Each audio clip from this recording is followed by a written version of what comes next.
चलते हैं महाभागवत भगवान के परम कृपा पात्र पांडवजनों का पावन चरित्र श्रवण करते हैं। एक चक्रानगरी में कुंती जी सहित एक ब्राह्मण के घर में पांचों पांडव विराजमान हैं। बकासुर का उद्धार भीमसेन के द्वारा हुआ, पूरी नगरी भय से रहित हो गई। इतने में एक ब्राह्मण देवता पधारे। चलने ही वाले थे पांडवजन वहां से, पर देखा जब कि ब्रह्म ऋषि पधारे हैं तो रुक गए। उस रात में वो कुछ भगवत चर्चा की और साथ में बताया महाराज पांचाल नरेश द्रुपद ने याज उपयाज नामक पुरोहित का वर्ण करके ऐसी यज्ञ की जिससे महावीर धृष्टद्युम्न और द्रौपदी जी का प्रादुर्भाव हुआ। धृष्टद्युम्न धनुष बाण तुणीर सहित कवच सहित यज्ञ कुंड से प्रकट हुए। ऐसे ही सर्वांग सुंदरी कृष्णा द्रौपदी जी का प्रादुर्भाव हुआ। वो ब्राह्मण सुना रहा है पांडवजनों को कि पांचाल नरेश द्रुपद जी के हृदय में था कि द्रौपदी के लायक अगर कोई वर है तो सव्यसाची अर्जुन ही है। पर जब उन्होंने सुना कि वारणावत में अग्नि के द्वारा उस महल में पांचों पांडव कुंती सहित पधार गए, उन्हें बड़ा शोक हुआ। वो बहुत दुखी बैठे थे कि द्रौपदी का पाणी ग्रहण करने के अधिकारी तो केवल पांडव ही हैं और वो पधार गए, अब क्या होगा। उनके जो आचार्य थे उन्होंने कहा कि जो धर्म से चलता है, सत्य बोलता है, उसका ऐसे मृत्यु नहीं होती। उस अग्नि महल में उनका जलकर मर जाना ये मुझे बिल्कुल विश्वास नहीं हो रहा, क्योंकि धर्मात्मा पुरुष की ऐसी मृत्यु नहीं होती। उनको यहां आना ही होगा। यदि आप स्वयंवर रचे और सर्वत्र ये सूचना पहुंचा दें कि द्रौपदी जी का स्वयंवर हो रहा है और जो स्वयंवर में लक्ष्य वेद कर देगा उसी को द्रौपदी जी वरमाला डालेंगी। अगर ऐसी सूचना फैल जाएगी और अगर पांडव जीवित है, मेरा जैसा विश्वास कहता है, तो अवश्य पधारेंगे। वो ब्राह्मण पांडवों को ही कथा सुना रहा है। प्रातः काल हुआ, ब्राह्मण अपने मार्ग को गया तो कुंती जी ने जिस ब्राह्मण के घर में टिकी हुई थी उनसे अनुमति ली और अपने पांचों पुत्रों के साथ यात्रा प्रारंभ की। युधिष्ठिर आदि का मन जब द्रौपदी के स्वयंवर की बात सुनी, भगवत प्रेरणा से आकर्षित हो गया। कुंती जी से कहा कि मुझे विश्वास है कि स्वयंवर में अर्जुन ही लक्ष्य वेद करेंगे, द्रौपदी हमको ही प्राप्त होंगी, इसलिए हमें उत्साह हो रहा है। अब हम सीधे वहीं चलेंगे। सत्यवादी युधिष्ठिर का वचन कभी विनोद में भी मिथ्या नहीं हुआ। पुत्रों का मन देखकर कुंती जी बोली, हां तुम्हारी राय है तो हम सुखपूर्वक पांचाल देश की यात्रा करते हैं। हमने भी कभी नहीं देखा कैसा है पांचाल देश, पर सुना है बड़ा रमणीय है, चलते हैं। युधिष्ठिर ने कहा, मां आप हमारे वचनों पर विचार भी किया करें, अगर ठीक समझे तो हां बोला करें, क्योंकि हमारे हृदय में जो बात आती है मैं आपसे और आप अक्षरशः मान लेती हैं। कुंती ने कहा कि मुझे पूर्ण विश्वास है तुम्हारे हृदय में धर्म वास करता है। जिसके हृदय में धर्म वास करता है उसकी कोई भी सलाह, कोई भी बात दुखदाई या पाप युक्त नहीं होती है। इसलिए मैं हाँ कह देती हूं। धर्मात्मा पुरुष के वचनों पर विचार करने की आवश्यकता नहीं होती, बिना ही विचार करी शुभ जानी।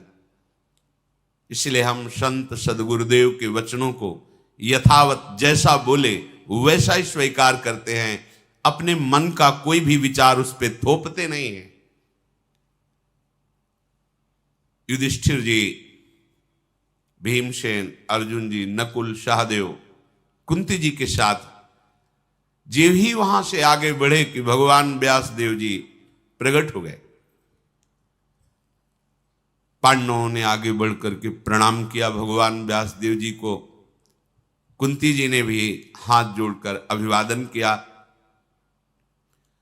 भगवान व्यास देव जी ने कहा कि पहले की मैं एक तुम्हें घटना सुनाता हूं। एक तपोवन में ऋषि परिवार रहता था। उनके माता पिता अंतर्ध्यान हो गए तो कन्या ही बची, और वो बहुत सुंदर रूपवती थी।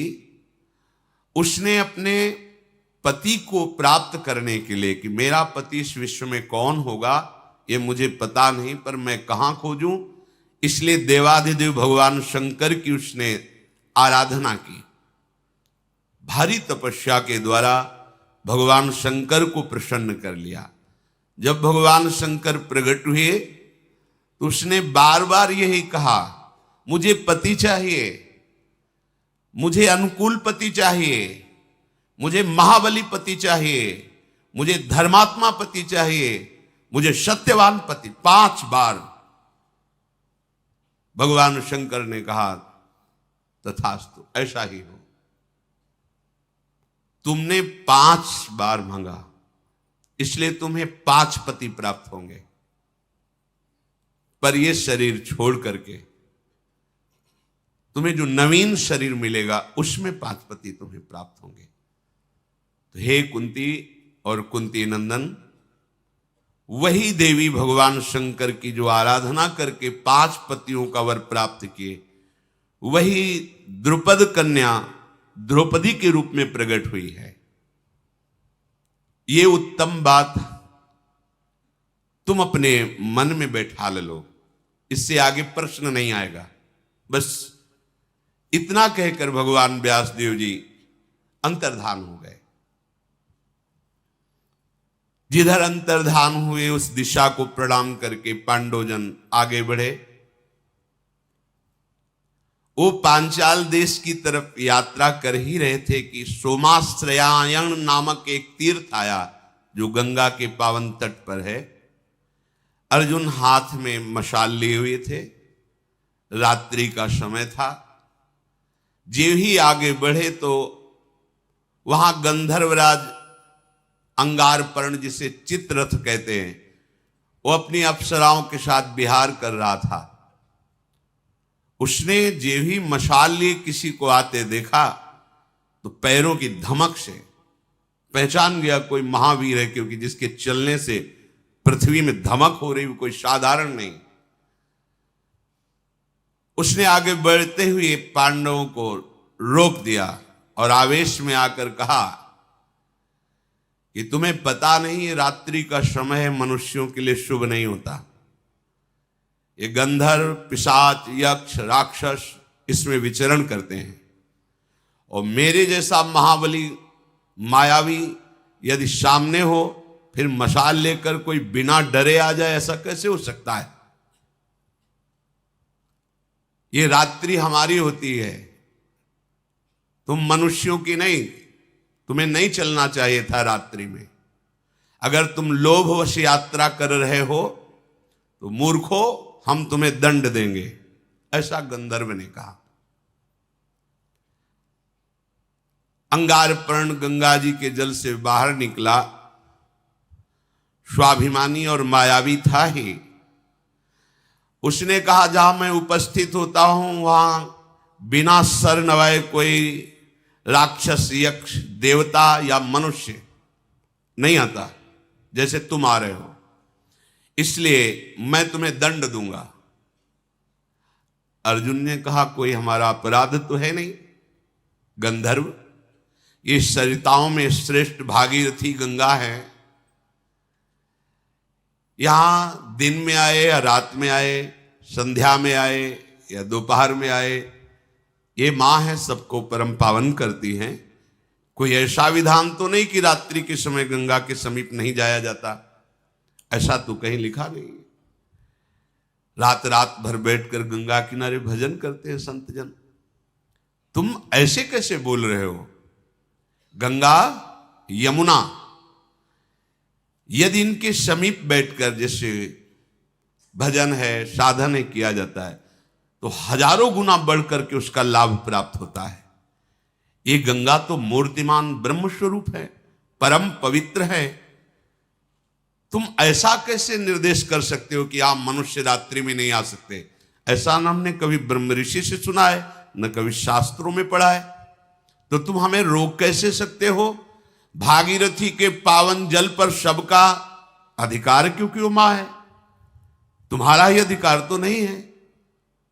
अर्जुन की बात सुनकर चित्ररथ गंधर्व बहुत क्रोधित हुआ और धनुष पर प्रत्यंचा चढ़ाकर विषैले बाणों को पांडवों के ऊपर प्रहार किया।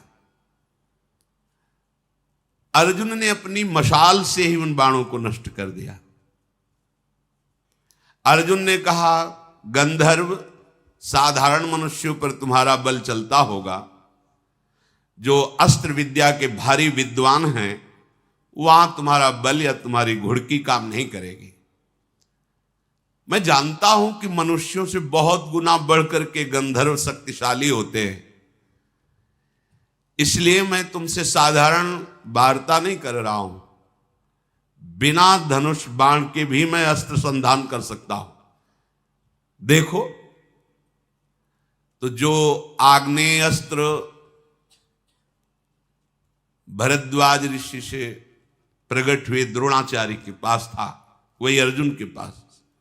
अर्जुन ने चिंतन किया और आग्नेय अस्त्र का संधान कर दिया तो आग लग गई। उसकी जितनी सामग्री, रथ, ये सब भस्म, और स्वयं दौड़कर अर्जुन गए, उसके बाल पकड़ करके घसीटते हुए महाराज युधिष्ठिर के चरणों में डाल दिया।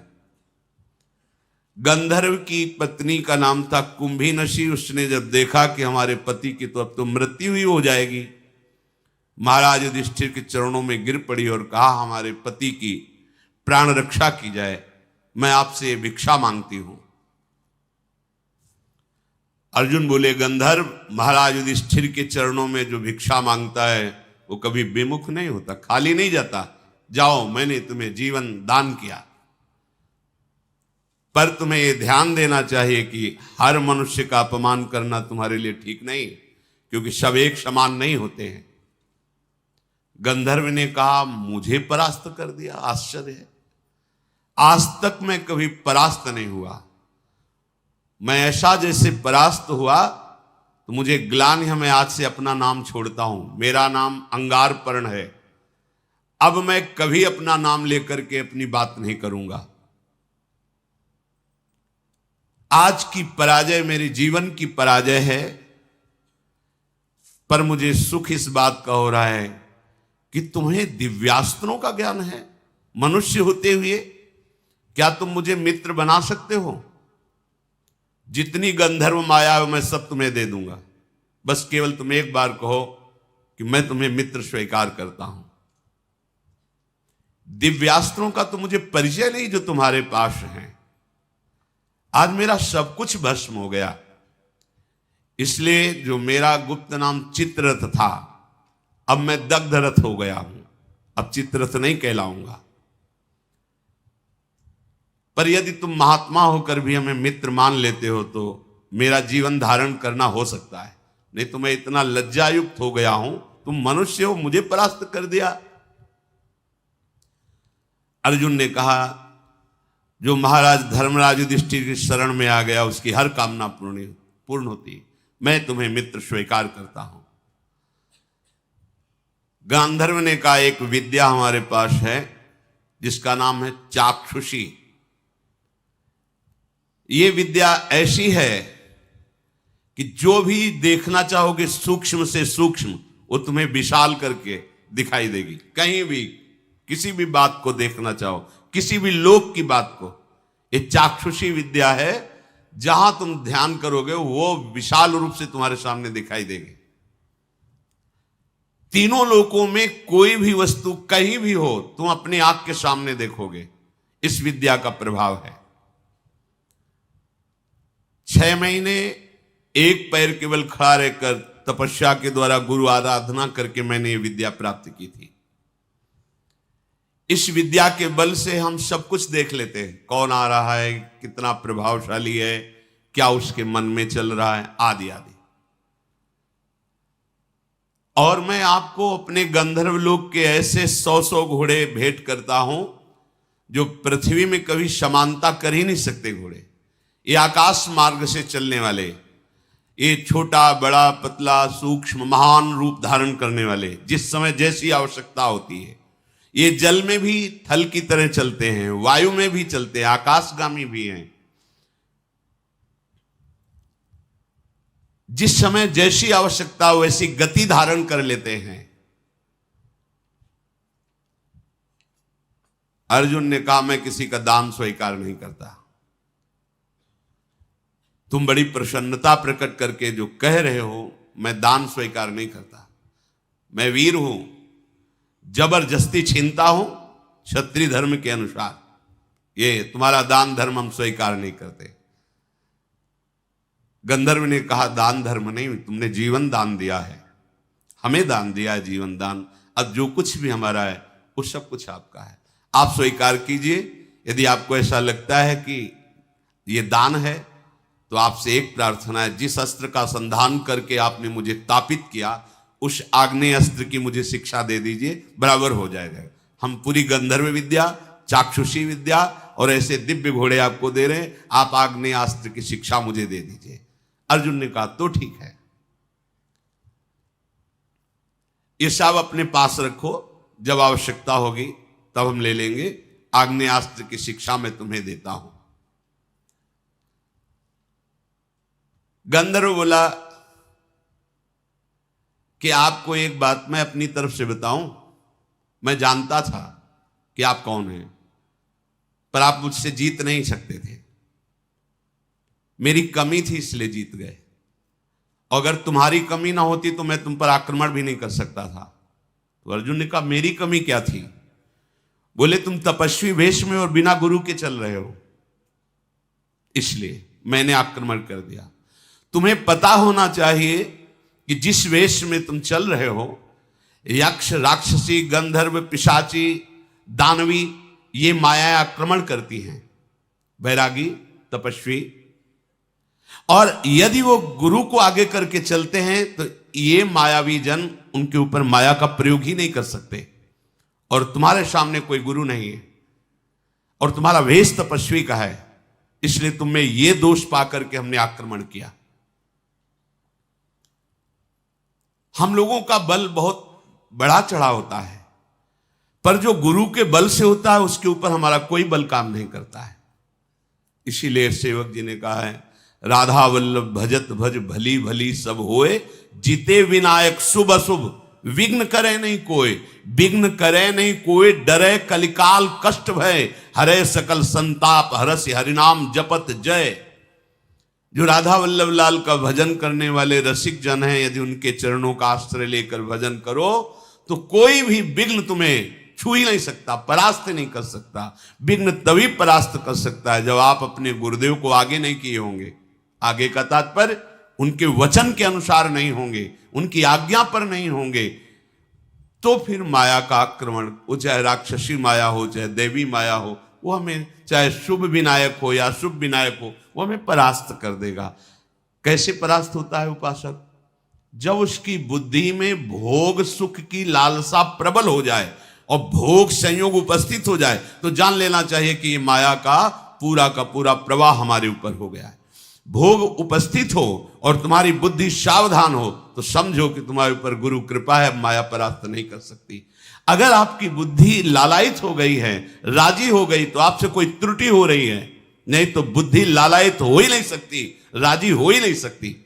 कोई त्रुटि है, कोई अभिमान है जिसका नाश होने के लिए ये माया प्रेरित कर रही है।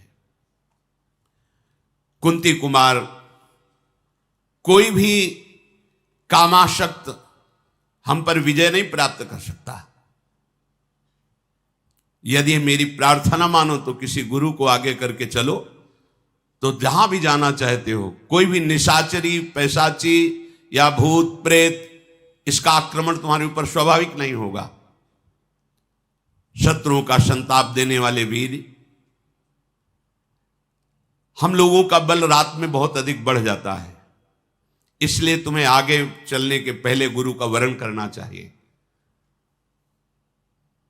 इस मनुष्य लोक में जो भी कल्याणकारी कार्य की सिद्धि प्राप्त करना चाहता है, उसे मन और इंद्रियों को अपने गुरुदेव के चरणों में समर्पित करना चाहिए।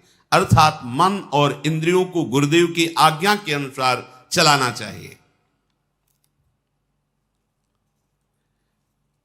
गंधर्वराज ने अर्जुन जी से कहा कि यदि कहीं किसी भी तपस्वी या भगवत आराधन करने वाले महापुरुष को किसी भी बल से तुम युक्त होकर के अपराध कर दोगे, अपमानित कर दोगे, तो तुम्हारी पराजय ही पराजय हो जाएगी।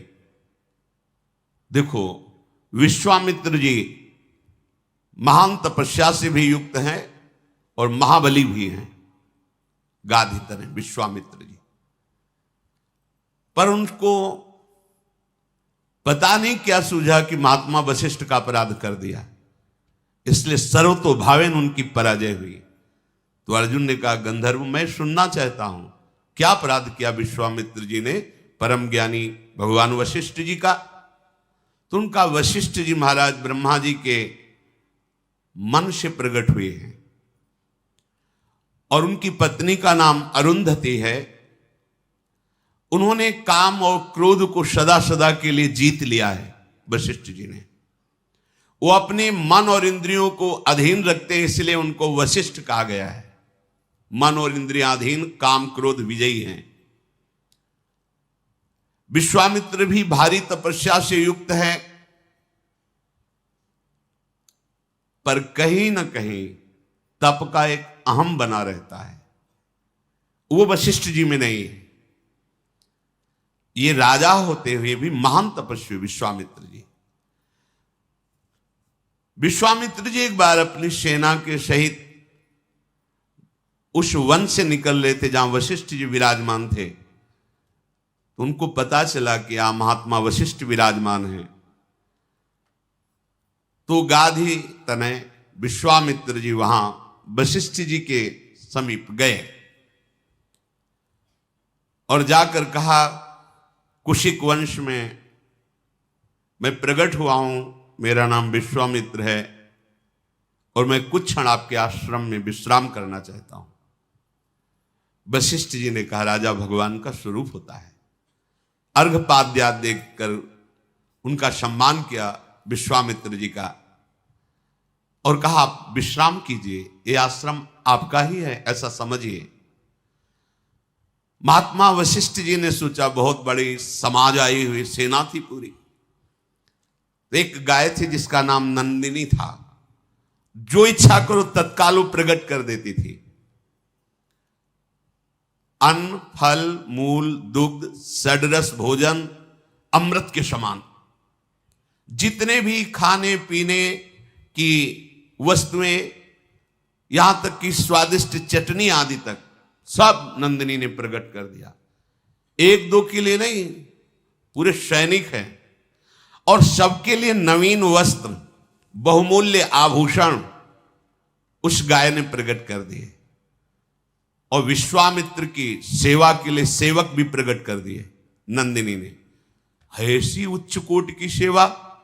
विश्वामित्र जी ने आपस में बात किया कि ऐसा तो हम भी नहीं कर सकते, राजा होते हुए ऐसी सेवा नहीं कर सकते जैसे महात्मा कर रहे हैं। सबको नवीन वस्त्र, आभूषण और सुंदर भोग सामग्री और सुंदर सजे हुए सेवक, ये सब इन महात्मा के पास कैसे है? तो गुप्तचर ने बताया कि महात्मा का चमत्कार नहीं, ये गाय का चमत्कार है। नंदिनी नाम की गाय, वो ऐसा। विश्वामित्र जी ने कहा, बाबाओं के पास ऐसी गाय थोड़ी होनी चाहिए, ये तो हमारे पास होनी चाहिए। विश्वामित्र जी ने वशिष्ठ जी के पास जाके कहा 10 करोड़ गाय आपको दूंगा, जितने सेवक कहोगे, पर ये नंदनी गाय अब हम ले जाएंगे। उनका नहीं, हम कोई क्रय विक्रय करने के लिए थोड़ी, ये तो आए हुए अतिथि सेवा के लिए और यज्ञ सामग्री के लिए विराजमान है। विश्वामित्र बोले मैं क्षत्रिय धर्म से प्रेरित हूं, मुझे मांगना नहीं आता, तुम्हें प्रार्थना कर रहे हैं, मान लो। तुम तपस्वी ब्राह्मण हो, मैं तुम्हारा अपमान नहीं करना चाहता, सीधे गाय दे दो, यह है क्षत्रिय धर्म। मुझे पता है कि तुम शांत हो, जितात्मा हो, पर तुम हमारे बल को झेल नहीं सकते हो। वशिष्ठ जी से कहा मैं महापराक्रमी दिव्यास्त्र का ज्ञाता हूं और राजा हूं, इसलिए आदेश करता हूं ये गाय दे दो। वशिष्ठ जी ने कहा तुम्हारे पास सेना है, तुम राजा हो, बाहुबल का भरोसा रखते हो, मैं तो एक भजन करने वाला ब्राह्मण हूं, तुम्हें जैसा रुचि वैसा कर लो, हमारी तरफ से ना है, और आपको जैसा, क्योंकि ये अतिथि सेवा और यज्ञ के लिए गाय है। वशिष्ठ जी के ऐसा कहने पर विश्वामित्र जी ने सेवकों को आदेश कर दिया नंदिनी को बछड़े के सहित पकड़ लो और ले चलो। नंदिनी नहीं जा रही थी तो कोड़ों की मार चलाई। नंदिनी ने महाराज वशिष्ठ जी की तरफ देखा और कहा केवल मैं आपके मुख से ये सुनना चाहती हूं कि आपने मुझे दे दिया है क्या? वशिष्ठ जी बोले नहीं, कदापि नहीं, ये तो मैं सोच भी नहीं सकता, क्योंकि तुम्हारे बिना हमारे यज्ञ कैसे पूर्ण होंगे, अतिथि सेवा कैसे होगी? विश्वामित्र तुम्हें बलपूर्वक ले जा रहे हैं। नंदिनी ने कहा मैं तुम्हारी शरण में हूं, आप मुझे उचित अनुचित का उपदेश कीजिए या फिर मेरे ऊपर छोड़ दीजिए। ये विश्वामित्र के निर्दयी स्वभाव वाले हमें कोड़ों से पीट रहे हैं, मेरा कोई अपराध नहीं है और मैं सर्व सामर्थ्यशालिनी हूं, फिर भी पीट रही हूं केवल आपकी आज्ञा के लिए। केवल आप बता दीजिए कि मैं जो चाहूं करूं। वशिष्ठ जी ने नंदिनी से कहा कि तुम अपनी रक्षा करने में समर्थ हो, पर मैं आदेश भी नहीं करूंगा, क्योंकि हमारा स्वभाव क्षमा में है। किसी को दंड दो ऐसा मैं आदेश, पर तुम समर्थ हो अपनी रक्षा करने के लिए और मैंने तुम्हारा त्याग नहीं किया है। बस इतना सुनते ही क्रोध से फुंकार करने लगी नंदिनी और विश्वामित्र जी की सेना को अपने बल से खदेड़ने लगे। अब लाखों की सेना थी, चारों तरफ से घेर लिया नंदिनी को, उनके पास अस्त्र शस्त्र सब है। नंदिनी जी ने अपनी पूंछ को घुमाया तो अंगार वर्षा होने लगी। थनों से द्रविड़ वीरों का जन्म हुआ, योनि देश से यवनों का जन्म हुआ, म्लेच्छों का, गोबर से सबरों का जन्म हुआ। ऐसे प्रचंड बलवान क्रोधी स्वभाव वाले ये सब दौड़ पड़े विश्वामित्र जी की सेना। जितनी सेना थी एक एक सैनिक को 10-10 वीरों ने घेर लिया और ये सब नंदिनी जी से प्रकट हुए हैं। देर नहीं लगी, मारा किसी को नहीं, सबको बंदी बना लिया। विश्वामित्र जी देखे कि एक सैनिक को 10 सैनिकों ने बंदी बना रखा है। विश्वामित्र का एक सैनिक और नंदिनी के 10 सैनिक, प्राण किसी के नहीं लिए।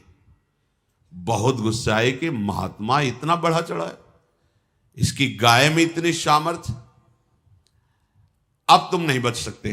विश्वामित्र जी ने वशिष्ठ जी से कहा अब तुम नहीं बच सकते, तुम्हारे अंदर क्षमा होगी लेकिन मेरे अंदर नहीं। वशिष्ठ जी शांत भाव से खड़े हैं। 3 योजन तक पीट पीट करके विश्वामित्र जी की सेना को बाहर खदेड़ करके वहां बंदी बना ली। 3 योजन तक पिटाई की। वशिष्ठ जी बोले महाराज गाधिनंदन, तुम परास्त हो चुके हो, जाओ ये नंदिनी का परिकर वापस हो जाएगा, तुम जाओ। विश्वामित्र जी ने कहा तुमने मुझे साधारण राजा समझ रखा है।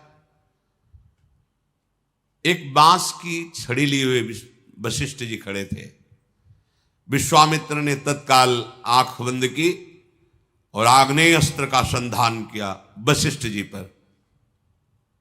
बस वशिष्ठ जी ऐसे बांस की छड़ी ऐसे कर देते, आग्नेय अस्त्र शांत। वरुणास्त्र, इंद्रास्त्र, याम्यास्त्र, वायुवास्त्र, सब अस्त्रों का प्रयोग कर लिया। बस वो एक छड़ी लेकर ऐसे कर देते, उनके अस्त्र बेकार हो जाते। सारे अस्त्र, दिव्यास्त्र सब निष्फल। विश्वामित्र जी ने कहा, विश्वामित्र छत्र भावान निर्विण्णो वाक्यमब्रवीत दिग्बलम क्षत्रि बलम ब्रह्म तेजो बलम बलम। धिक्कार है हमारे बल को। आज हमने देखा बल तो इन ब्रह्म ऋषियों में है। एक बांस की छड़ी ऐसे कर दी, सब दिव्यास्त्र बेकार। विश्वामित्र जी से फिर वशिष्ठ जी ने कहा, आप जाओ, आराम से जाओ, तुम बलहीन हो चुके हो, अपनी सेना ले जाओ और फिर किसी ऋषि का अपराध न करना। पर इनके मन को शांति नहीं। भारी तपस्या के द्वारा मैं दंड दूंगा ही वशिष्ठ को। अगर ये ब्रह्म बल से युक्त है तो ऐसी तपस्या करूंगा कि ब्रह्म ऋषि बनूंगा, फिर इनको दंड दूंगा। अभिमान का नाश होना बहुत कठिन होता है। भारी तपस्या की, तपस्या करते यदि किसी से द्वेष है तो सफल नहीं होती। सिद्धांत है, विचार के इनके वंश का विनाश कर देंगे। ओ क्रोध बड़ा विचित्र होता है। वशिष्ठ जी के बड़े पुत्र शक्ति जी वो आ रहे थे, सकरा मार्ग था, तो एक राजा कलमसपात जी वहां से जा रहे थे। शक्ति मुनि ने कहा कि मार्ग छोटा है, आप हट जाइए, क्योंकि जब ऋषि पधारते हैं तो राजा को भी मार्ग देना होता है। उसने कहा आपको शायद पूरा ज्ञान नहीं है क्या? राजा भगवान का स्वरूप होता है, जब पधारता है तो ऋषि भी पाद्य अर्घ्य देकर उसको मार्ग देते हैं। ये बात हो ही रही थी कि विश्वामित्र जी ने देखा और एक राक्षस को मंत्र के द्वारा राजा पे आविष्ट कर दिया। शक्ति महाराज को खा गया वो राजा। 100 पुत्र विश्वामित्र जी ने महाराज वशिष्ठ के राक्षस आवेश करा करके खवा दिए। भारी तपस्या में संलग्न। एक दिन रहा नहीं गया, सोचे आज तो जाकर वशिष्ठ जी को हम जैसे भी होगा मारेंगे। जब वहां गए तो अरुंधति जी कह रही थी, देखो भगवान कितनी सुंदर चांदनी फैली हुई। वशिष्ठ जी ने कहा, हाँ, महातपस्वी ब्रह्म ऋषि विश्वामित्र के जैसे तप प्रकाशित हो रहा है वैसे ये चांदनी प्रकाश। हार गए विश्वामित्र। मैंने 100 पुत्र मारा फिर भी क्रोध नहीं, और मेरी बात मेरी बड़ाई कर रहे। गए साष्टांग चरणों में लेट गए, बोले आप जैसा क्षमावान और आप जैसा महात्मा मैंने देखा नहीं। आज से हमारा क्रोध शांत होता है, मैं सदैव आपके चरणों का आश्रय। ये गंधर्व ने कहा, कोई कितना भी बलवान हो, यदि गुरुजनों का महापुरुषों का अपराध कर दे तो वो परास्त ही होता है। इसलिए हमारी प्रार्थना है कि आप किसी भी ऋषि को गुरु रूप में वरण कर लें। तो उन्होंने कहा आप संकेत कीजिए, यहां कौन ऐसा है जिसको मैं गुरु रूप में वरण कर लूं जो हमारे अनुरूप हो। गंधर्व बोला, ये सामने उत्कच तीर्थ है, इसमें धौम्य मुनि तपस्या कर रहे हैं, आप जाकर उनको गुरु रूप में वरण कीजिए। अर्जुन ने बहुत अच्छा कह के गंधर्व को आग्नेयास्त्र की शिक्षा दी और वहां उत्कोचक तीर्थ में जाकर धौम्य मुनि को प्रणाम किया और अपनी बात निवेदन की। तो उन्होंने कहा, मैं तो तुम्हारा इंतजार ही कर रहा था, मुझे पता था तुम आओगे और मुझे गुरु रूप में वरण करोगे। मेरा सौभाग्य है कि तुम पांडवों का मैं, कोई शिष्य ऐसे होते हैं जिनको देखकर गुरु को भी इस बात की शीतलता होती कि हमें सौभाग्य है जो आज्ञा पालन करने वाला शिष्य प्राप्त हुआ है।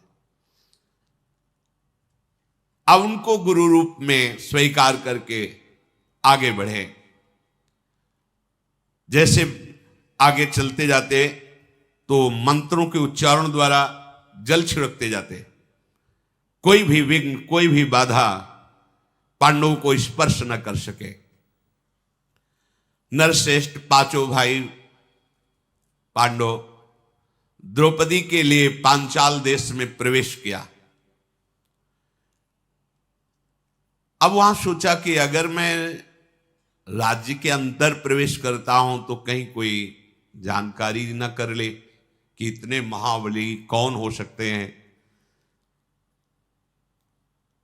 तो उस गांव में एक किनारे कुम्हार का घर था गांव के बाहर, उसके पास गए और कहा मुझे कुछ दिन के लिए यहां रख लीजिए।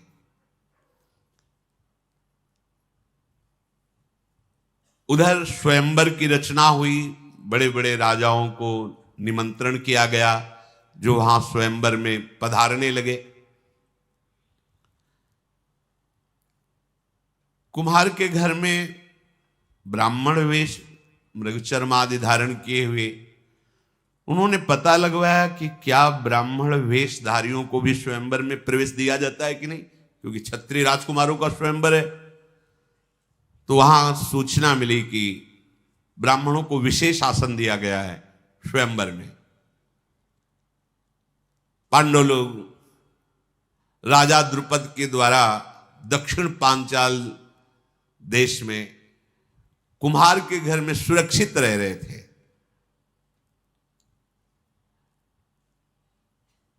एक गुप्तचर को भेजा और कहा स्वयंवर की क्या दशा है। उसने आके बताया कि ऐसा लक्ष्य भेद रखा गया है कि सिर्फ अर्जुन ही भेद सकते हैं, दूसरा नहीं। उनको पता नहीं कि पांडव ये हैं। महाराज द्रुपद की आंतरिक इच्छा थी कि द्रौपदी का वर केवल अर्जुन हो सकता है। तो उन्होंने एक ऐसा कृत्रिम लक्ष्य रखा है कि एक छोटा सा छिद्र यंत्र के आसपास पटा हुआ है और उस छिद्र के ऊपर मछली जो निरंतर घूम रही, उस छिद्र से 5 बाण घूमती हुई मछली के आंख में मारना है। उस छिद्र से, जैसे कहीं कहीं छोटी छोटी कथाओं में कि वो नीचे से तेल पर आकृति देके, महाभारत ग्रंथ में ऐसा नहीं। ग्रंथ में है कि एक ऐसे सपाट ऊपर आकाश की तरफ और उसमें एक छिद्र, और उस छिद्र के ऊपर मछली ऐसी घूम रही है और उस छिद्र से घूमती हुई मछली की आंख में 5 बाण मारने, 5 बाण ही रखे। जो बराबर 5 बाणों को संधान करके मार देगा, द्रौपदी उसी के गले पे जयमाला डालेंगे। द्रौपदी की ऐसी घोषणा है। पांडव निश्चिंत हुए, गए और ब्राह्मणों के बीच में बैठ गए। महाराज द्रुपद की घोषणा सुनाने के लिए धृष्टद्युम्न ने कहा, हमारे महाराज की घोषणा है, जो वीर इस धनुष पर प्रत्यंचा चढ़ाकर 5 बाणों से इस छेद के ऊपर जो मछली है उसकी आंख में लक्ष्य वेद कर दे, वही हमारी बहन को प्राप्त कर सकता है। जब घोषणा हो गई तो बड़े बड़े ऋषि मुनि ब्राह्मण सब जय हो स्वस्ति वाचन करने लगे। बड़े बड़े नरपति आए हुए थे, सब अपने अपने वस्त्र संभालने लगे, कमर कस करके वहां पहुंचे। मानो ऐसे जैसे ज्वार भाटा आ गया हो समुद्र में, ऐसे राजाओं की भीड़ थी। जनपद की प्रजा भी देख रही थी। राजकुमारी द्रौपदी जयमाला लिए हुए स्वयंवर में पधारी। ऐसा स्वरूप श्याम वर्ण कमल नयनी, देखते ही सब बस अब हम ही लक्ष्य वेद कर ले। पूरा समाज बैठा हुआ है, एक एक राजा उठता है तो कोई कोई धनुष खींचकर उसमें प्रत्यंचा चढ़ाता है। ऐसा झटका लगता है कि मुंह भरा नीचे गिर जाता है, अपने कपड़े संभालता चुपचाप बैठ जाता है जाके। दुर्योधन दुर्विशह दुर्मुख दुष्प्रदर्शन, विविंशति विकर्ण, कर्ण, दुशासन, ये सब बड़े बड़े कौरवजन भी अपनी। इधर भगवान श्री कृष्ण बलराम ये भी आए हुए थे। भूमंडल के विख्यात विख्यात जितने वीर हैं, शल्याद, सब, जरासंध, सब आए हुए थे। वे सब क्रम से उठने लगे, जैसे जो ज्यादा सम्माननीय वो पहले जाए। लक्ष्य वेधने का दृढ़ संकल्प करके, पर भगवान श्री कृष्ण ने जितने यदुवंशी वीर आए थे सबको इशारे से कहा कोई नहीं उठेगा, चुपचाप। तो जितने द्वारिकापुरी की तरफ से आए हुए थे सब कोई नहीं उठा। बलराम जी ने कहा ऐसा क्यों तुम कह रहे हो? तो उनका वो देखो मृगचर्म पहने हो 5 बैठे ना, वही पांडव है, और ये वेद अर्जुन के लिए है। अच्छा ये अर्जुन है, हमने तो सुना था कि उसमें अग्नि महल में बस नहीं, वो देखो 5 बैठे। बलराम जी को बड़ी प्रसन्नता हुई। केवल भगवान ने बलराम जी को संबोधन किया। अब उस समय कोई कोई तो धनुष की प्रत्यंचा चढ़ाने को बस होते कि वो बस बंधने वाली, ऐसा झटका लगता गिर जाते। किसी के बाजू टूट जाती, किसी के माथा टूट जाता, इतना कठोर धनुष रखा गया था, दूसरा चढ़ा ही न पावे। द्रौपदी की आशा लिए हुए जाके बैठ जाते, प्रत्यंचा ही नहीं चढ़ा पाए बड़े बड़े वीर। राजाओं की अवस्था ऐसी देखकर दुर्योधन भी पहुंचा, पर उसके घुटने फूटे, प्रत्यंचा तो चढ़ा नहीं पाया।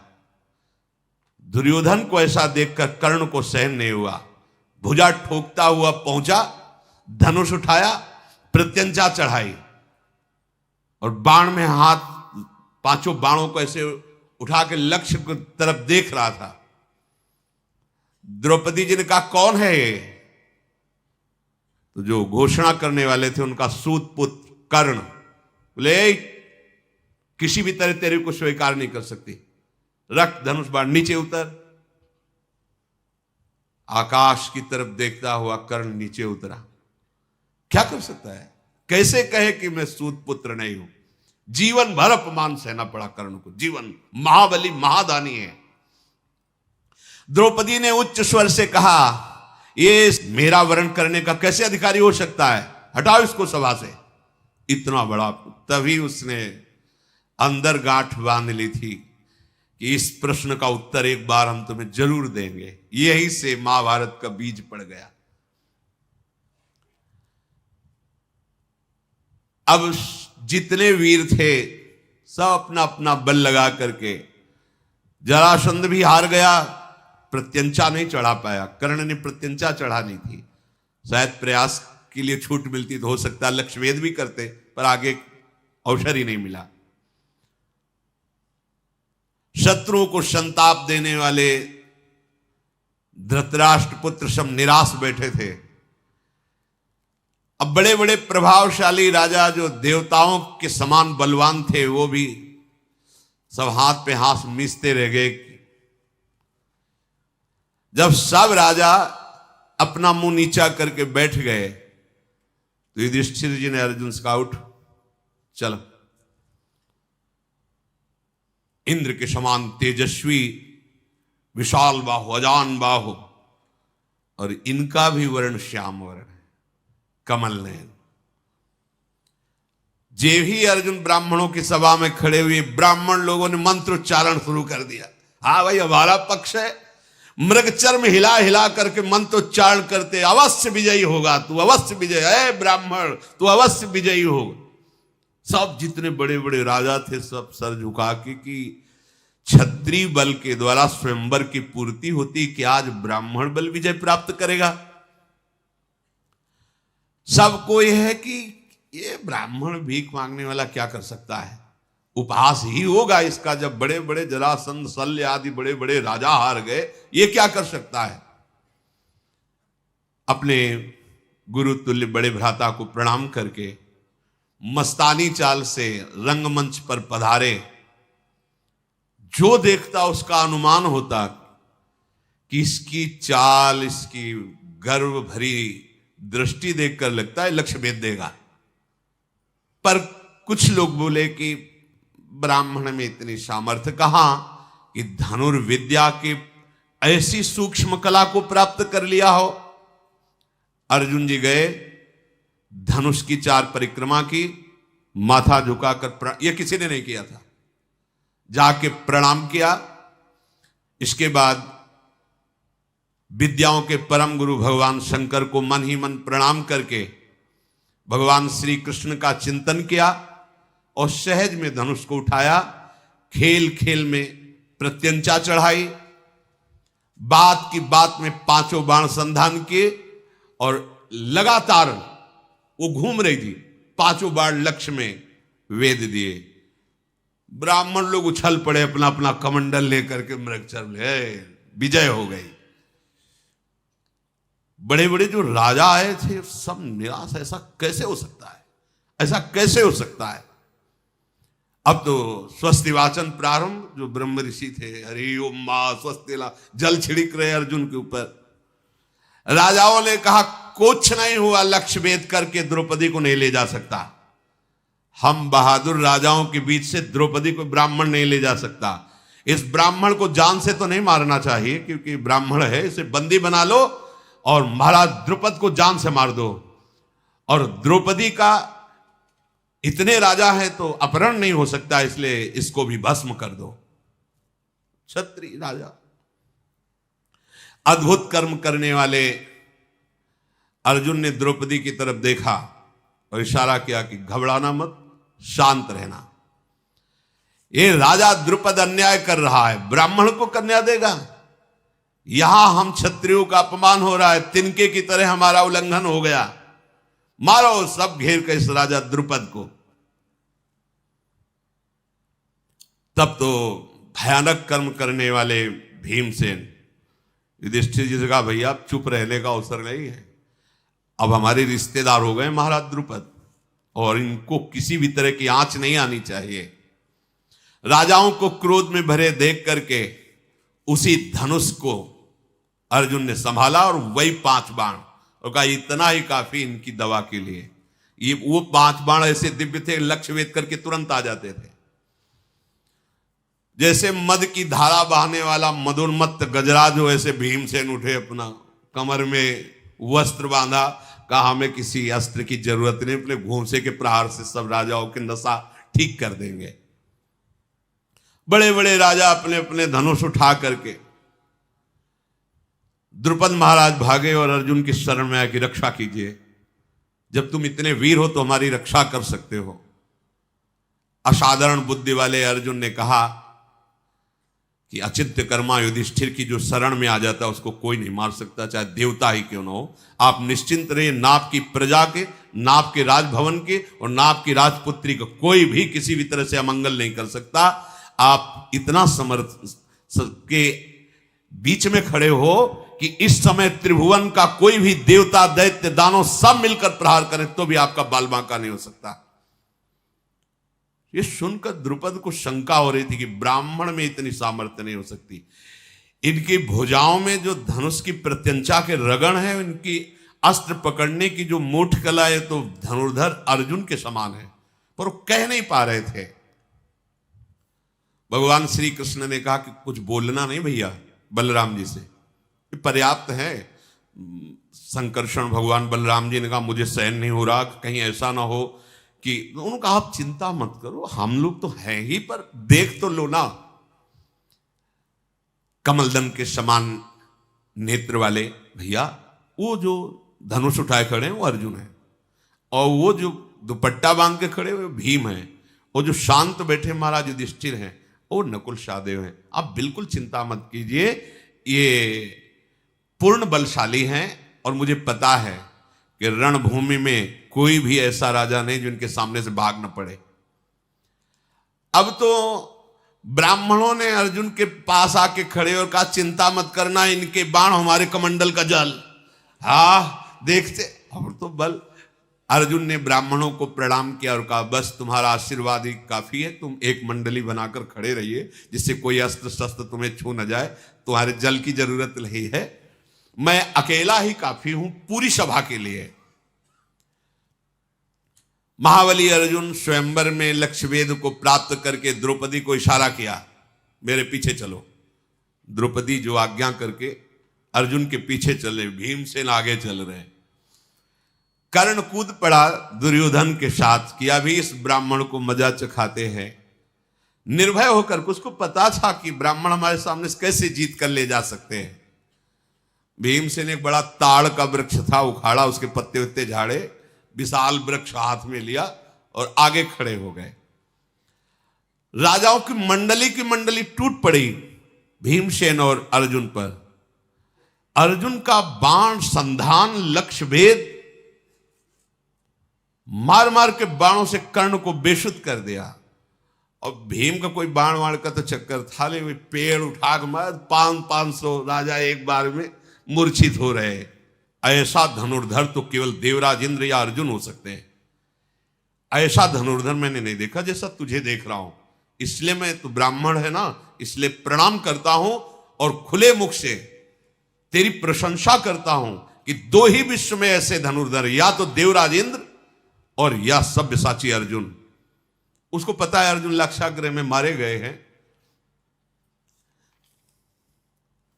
और मैं तुमसे परास्त हो गया, अब मेरी सामर्थ्य नहीं, मैं तुम्हारे सामने खड़ा हूं। कर्ण ऐसा कह के वापस हुआ। जब कर्ण वापस हुआ तो वृक्ष की मार से पिटे हुए कौरव पक्ष भाग पड़े। माद्रीक जी के भाई का नाम था शल्य, बहुत बलवान थे।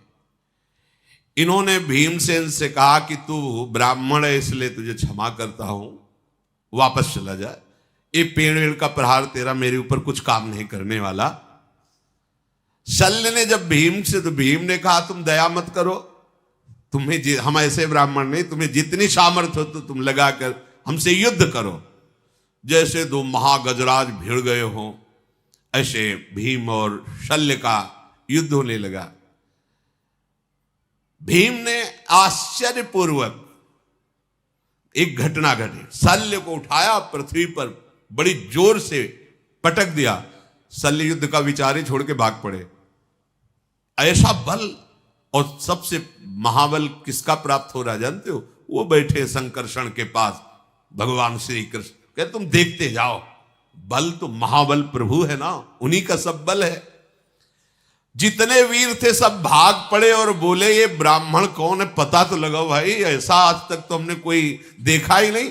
या तो भगवान परशुराम साक्षात आए हैं, या भेष बदल कर आचार्य द्रोण आए हैं, अन्यथा ऐसा कोई दूसरा है नहीं, क्योंकि अर्जुन तो मारे गए हैं। कर्ण कह रहा मुझे परास्त करके भगा, किसी को बुरा नहीं लग रहा, क्योंकि लग रहा है सब ब्रह्म ऋषि है।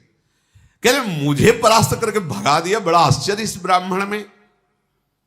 शल्य ने कहा देवकी नंदन श्री कृष्ण और बलराम के सिवा मुझे कोई पटक नहीं सकता, और इस ब्राह्मण ने मुझे उठा के पटक दिया, बड़ा आश्चर्य है। बलवानों में श्रेष्ठ भीमसेन का अद्भुत कार्य देखकर भगवान श्री कृष्ण बहुत प्रसन्न हुए। बीच में आए और उन्होंने कहा देखो तुम सब राजा हार गए, ब्राह्मण विजयी हुए, बार बार युद्ध करने की बात नहीं, तुम सब जाओ। भगवान श्री कृष्ण की बात मानकर युद्ध शांत हुआ, सब राजा चले गए। वहां जितने दर्शक गण एकत्रित हुए थे सबने स्वीकार किया पांचाल राजकुमारी द्रौपदी इन्हीं के योग्य थी, इनको प्राप्त हुई। ये बड़े सौभाग्य की बात हुई। रुरु मृग के चर्म का वस्त्र धारण करने वाले ब्राह्मणों से घिरे हुए भीमसेन और अर्जुन द्रौपदी को लेकर आगे बढ़े। द्रौपदी जी को अपार सुख मिल रहा था, वो जान नहीं पा रही थी कि मुझे ये सुख कैसे प्राप्त हो रहा है। हृदय बड़ा उल्लसित था। इधर माता कुंती बड़ी चिंतित थी कि आज भिक्षा को गए, अभी तक वापस नहीं आए, संध्या काल हो गई। इतने में प्रवेश किया भीम अर्जुन ने, तो माता किसी कार्य में थी, उनका भिक्षा लेकर लौटाए। बोले हाँ मां मैं ले आया हूं, तो बोले पांचों बांट लो। कुंती देवी ने जब ये बात कही कि पांचों बांट लो, तो युधिष्ठिर जी ने कहा, मां देख तो लेती, क्या बांटने की बात आपने कह दी। ये स्वयंवर में जीतकर द्रौपदी को लाए हैं। कुंती जी ने कहा, कभी भूल से भी मेरे मुख से अधर्म वाली बात नहीं निकली, कभी मेरे मुख से अनुचित बात नहीं निकल सकती, भ्रम से भी। क्या मेरे मुख से अधर्म की बात निकल गई? ऐसा कैसे हो सकता है? बेटा, ये द्रुपद कन्या कोई वस्तु तो है नहीं कि 5 में विभाजित कर दी जाए।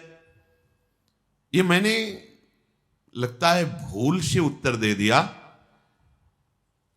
तो मुझे क्या करना चाहिए? प्रायश्चित करना चाहिए। युधिष्ठिर, क्या मेरी बात संशययुक्त है? क्या मेरी बात मिथ्या है, भ्रमयुक्त है? क्या मुझे ऐसा बोलने से अपराध लगेगा?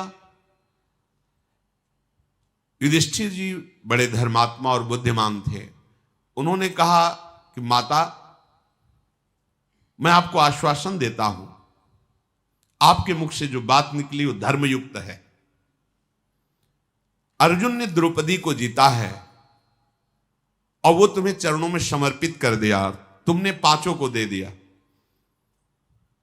इसलिए तुम ऐसा ना सोचो कि तुमसे कोई अपराध बन गया या कोई मिथ्या वचन। अर्जुन बोले, नरेंद्र, अधर्म का भागी मुझे मत बनाइए। सबसे पहले आपका ब्याह होगा, फिर क्रम से। द्रौपदी आश्चर्यचकित हो रही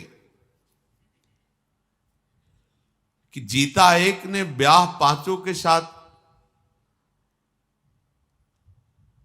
ये क्या हो रहा है? पांडवजन मन ही मन विचार करें कि कोई प्रमाण देने वाला मिल जाए कि हम लोगों का ये कार्य धर्मयुक्त है कि नहीं। कोई महर्षि, कोई ब्रह्म ऋषि इसका प्रमाण दें। ऐसा सोच ही रहे थे कि भगवान श्री कृष्णचंद्र जो और बलराम जो वहां गुप्त रूप से पधारे कुम्हार के घर में। अजात शत्रु महाराज युधिष्ठिर जी ही दृष्टि पड़ी, वसुदेव नंदन श्री कृष्ण तुरंत खड़े हो गए। प्रभु नजदीक गए और कहा, मैं श्री कृष्ण आपको प्रणाम करता हूं। और युधिष्ठिर जी के चरण छुए, क्योंकि बुआ के बड़े लड़के हैं। भीम को हृदय से लगाया। बलराम जी ने भी युधिष्ठिर जी को प्रणाम किया।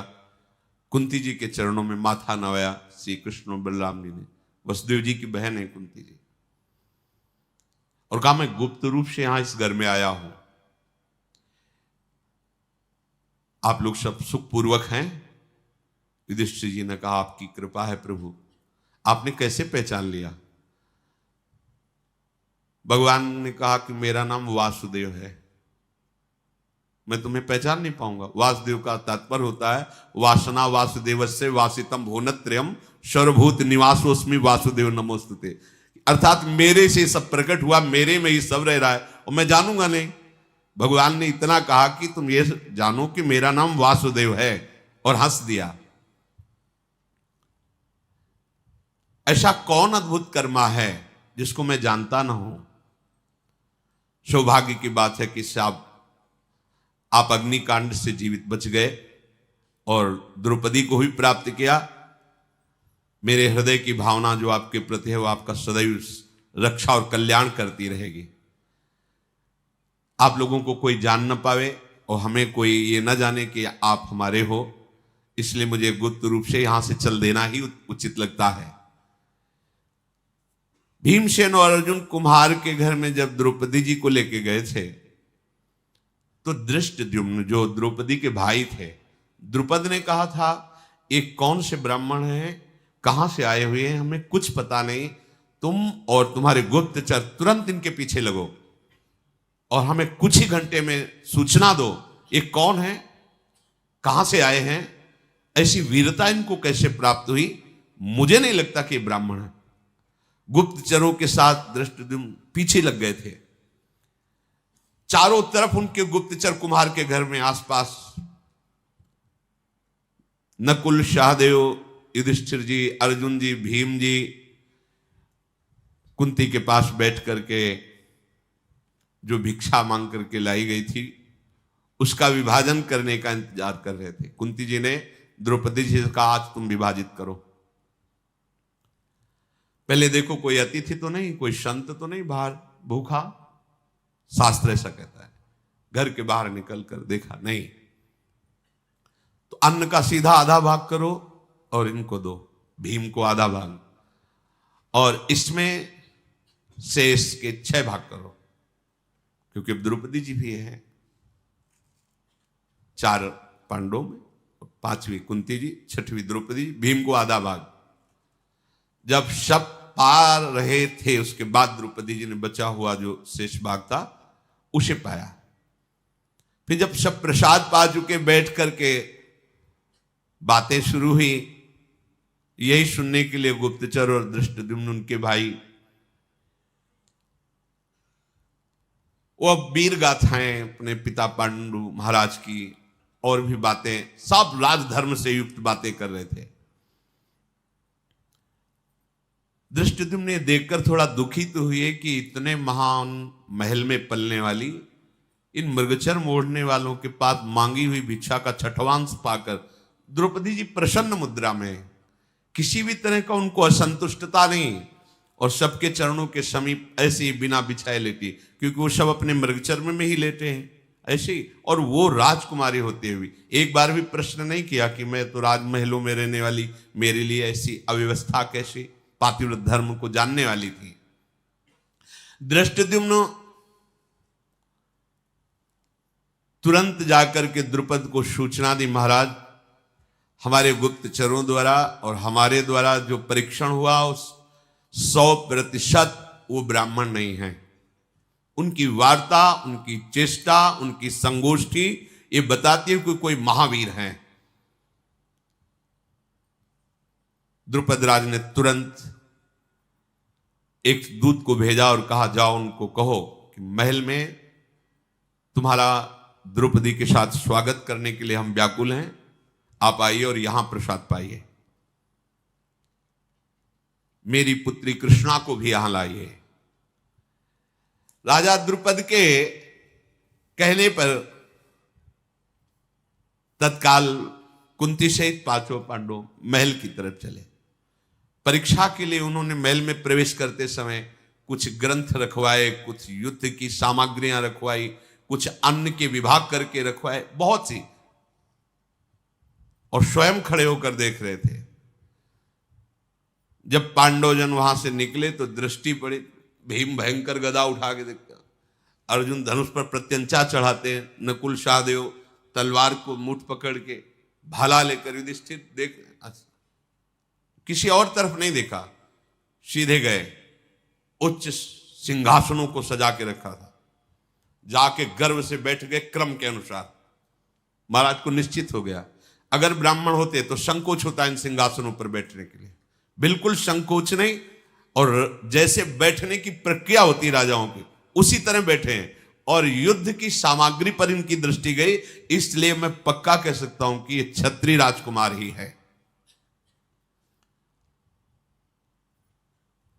द्रुपद जी प्रसन्न होकर के आए और कहा कि देखो अब छुपाना नहीं, मेरा हृदय कहता है कि तुम पांडवजन ही हो, क्योंकि हमने परीक्षा लेके भी देखा और मेरा हृदय ऐसा कह रहा है कि तुम पांडव हो, तुम ब्राह्मण नहीं हो। क्या आप कृपा करके अपना परिचय दे सकते हो जिससे मेरा संशय छूट जाए? महाराज द्रुपद के ऐसा कहने पर महाराज युधिष्ठिर ने कहा, पांचाल राज नरेश, ये तुम्हारी कन्या जिसको प्राप्त होना चाहिए उसी को प्राप्त है। अर्जुन ने विजय प्राप्त की, मेरा नाम युधिष्ठिर, यह महाबलशाली भीम, ये नकुल सहदेव और ये पूज्य माता मेरी कुंती है। अपार सुख मिला महाराज द्रुपद को कि जो मेरा मनोयोग था भगवान ने उसे पूर्ण किया। नहीं तो मैं परेशान हो रहा था कि ऐसा कैसे हो सकता है कि कोई इतना प्रवीण ब्राह्मण होकर के ऐसे। युधिष्ठिर ने कहा फिर भी महाराज आपको हमने बता दिया, पर आपको प्रश्न करने का अधिकार नहीं था, क्योंकि आपने वहां कोई जात पक्ष नहीं लिखाया था, आपने केवल लक्ष्य वेद शर्त रखी थी, वैसे आपका पूछने का अधिकार नहीं था, क्योंकि लक्ष्य वेद करके ही द्रौपदी को प्राप्त किया, कोई आपसे दान नहीं लिया, आपसे प्रार्थना नहीं की, पर आपने प्रेम पूर्वक पूछा इसलिए उत्तर दे दिया। तदनंतर महातेजस्वी पांडु कुमारों को सुंदर भोजन पवाया गया। युधिष्ठिर जी ने कहा कि आगे की अब बात आप क्या सोचे हुए हैं द्रुपद जी से। द्रुपद जी ने कहा कि आप 5 में से कोई एक द्रौपदी का वरण कर सकता है, क्योंकि अर्जुन जी ने जीता है, चाहे अर्जुन, चाहे आप, चाहे भीम, नकुल या सहदेव, कोई एक राजकुमार हमारी पुत्री से, हम ब्राह्मणों को बुला के रखा है, हम पाणी ग्रहण संस्कार धर्मयुक्त कर देंगे। युधिष्ठिर जी ने कहा आपने सुना नहीं हमारी बात क्या? मेरी माता ने आदेश किया 5 के साथ ब्याह होगा, मैं 5 द्रौपदी के साथ ब्याह करूंगा और विधि पूर्वक करूंगा और धर्म युक्त करूंगा। द्रौपदी हम 5 की पटरानी बनेगी। द्रुपद बोले ये कौन सी भाषा आप बोल रहे हैं? बहुत सी रानियां एक राजा की होती है ये तो प्रमाण, लेकिन एक रानी के बहुत से पति होते हैं, ऐसा तो कभी हमने कहीं धर्म में नहीं सुना, शास्त्रों में नहीं सुना। तुम धर्म के ज्ञाता हो, पवित्र बुद्धि रखते हो, तुम लोक और वेद के विरुद्ध ये अधर्म की बात कैसे बोल दी? युधिष्ठिर जी ने कहा धर्म का स्वरूप बड़ा सूक्ष्म है, आपको पूरा ज्ञान नहीं है। पूर्व काल में प्रचेतागण 10 और उनकी पत्नी 1, आपको पता है, जिसमें हमारे पूर्वज गए हैं उस मार्ग का अनुसरण करना अधर्म नहीं कहा जा सकता। राजन ये भी धर्म है। द्रुपद बोले कुंती नंदन मेरी तो बुद्धि काम नहीं कर रही। कुंती देवी और राजकुमार धृष्टद्युम्न आप सब विचार करके कहो क्या ये बात ठीक है? तदनंतर सब बैठकर विचार कर रहे हैं। धृष्टद्युम्न ने कहा कि मेरी भी बात समझ में नहीं आई। बड़े भाई की पत्नी छोटे भाई के लिए मां के समान है, छोटे भाई की पत्नी बड़े भाई के लिए पुत्री के समान पूजनी अनुज बधू। फिर आप ऐसा कैसे कर सकते हैं? कैसे धर्म की रक्षा कर पाएंगे आप? मेरी समझ में तो बिल्कुल युक्ति संगत नहीं है। छोटे भाई की स्त्री के साथ बड़ा भाई कैसे समागम, बड़े भाई की जो पत्नी उसके साथ छोटा भाई कैसे समागम कर सकता है? मेरे लिए समझ में तो सूक्ष्म से सूक्ष्म बात ही अधर्म है। युधिष्ठिर जी ने कहा मेरी वाणी कभी असत्य नहीं बोलती, मेरी बुद्धि स्वप्न में भी अधर्म को स्वीकार नहीं करती, और मेरा मन इस बात में राजी है, इसलिए परम धर्म है। धर्मात्माओं में श्रेष्ठ जटिला नाम की गौतम गोत्र की कन्या 7 ब्रह्म ऋषियों से विवाह किया था। कंडमुनि की पुत्री वार्क्षी ने तपस्या से पवित्र अंतःकरण वाले 10 प्रचेताओं को पति रूप में वर्ण किया था, 10 के साथ 1 पुत्री। तो धर्मज्ञ गुरुजनों के द्वारा बताया गया धर्म संज्ञक मार्ग ये भी है, इसमें कोई दोष नहीं।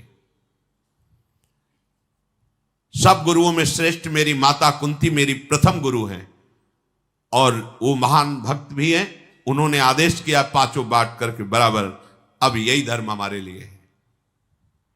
हमारी माता का कहा हुआ वचन कभी मिथ्या नहीं हो सकता। ये सब बात चल ही रही थी कि इतने में भगवान व्यास देव जी पधारे। सब आनंद से मुकर उनका अर्घपाद्य आदि से पूजन किया। बैठाओ का प्रभु। द्रुपद जी ने कहा कि ये समस्या है। भगवान व्यासदेव जी ने कहा ये जो महाराज युधिष्ठिर बोल रहे हैं ये धर्म है, ऐसा विधान है। द्रुपद, तुमसे हम एकांत में बात करना चाहते हैं। हाथ पकड़ा भगवान व्यासदेव जी ने, द्रुपद को एकांत में ले गए और कहा तुम सब हमारी प्रतीक्षा करो। भगवान व्यासदेव जी ने द्रुपद से कहा कि एक बार की बात है कि एक तपोवन में एक मुनि कन्या भारी तपस्या से युक्त होकर भगवान शंकर को प्रसन्न किया और महादेव जी जब प्रकट हुए तो उसने 5 बार पति की मांग की। धर्मात्मा पति प्राप्त हो, सत्यवादी पति प्राप्त हो, महाबली पति प्राप्त आदि आदि। तो भगवान महादेव जी ने तथास्तु कहा। वो जो जो मांगा ये 5 हैं, धर्मराज, युधिष्ठिर, अर्जुन, भीमसेन, नकुल, सहदेव। तो ये महादेव के वरदान से उसको प्राप्त हुई। ये पहले से विधान है, कोई नया विधान यहां प्रकट नहीं हुआ है। महाराज द्रुपद, बिना कुछ विचार किए उन 5 महापुरुषों को अपनी पुत्री का वरण कर दो। ब्रह्मा जी ने पहले से ही ये विधान रच रखा है, ये अधर्म नहीं है। भगवान व्यासदेव जी ने ऐसा उपदेश किया। महाराज द्रुपद ने ब्राह्मणों के द्वारा जो पाणी ग्रहण संस्कार की प्रक्रिया है उससे पांडवों का ब्याह करें। आज शेष चर्चा आगे। श्री राधा वल्लभ लाल की।